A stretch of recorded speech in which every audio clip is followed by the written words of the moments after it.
السلام علیکم ورحمۃ اللہ وبرکاتہ۔ معزز سامعین حضرات، قرآن و حدیث وظائف چینل پر آپ کو خوش آمدید کہتے ہیں۔ یاد رہیے کہ آج کل انسان پریشان ہی پریشان ہے، تو ان پریشانیوں کے لیے اللہ تعالیٰ کے پیارے ناموں میں سے ایک نام چن کر آپ حضرات کے خدمت میں حاضر کر رہے ہیں۔ وہ وظیفہ ہے المہیمن، نگہبان۔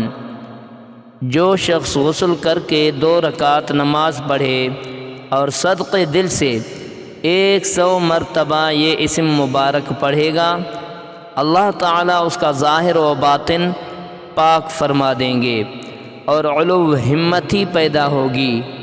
اور جو شخص 115 مرتبہ پڑھے گا تو انشاءاللہ تعالیٰ پوشیدہ چیزوں پر مطلع ہوگا، یعنی اس پر اسرار الہی منکشف ہونے لگیں گے۔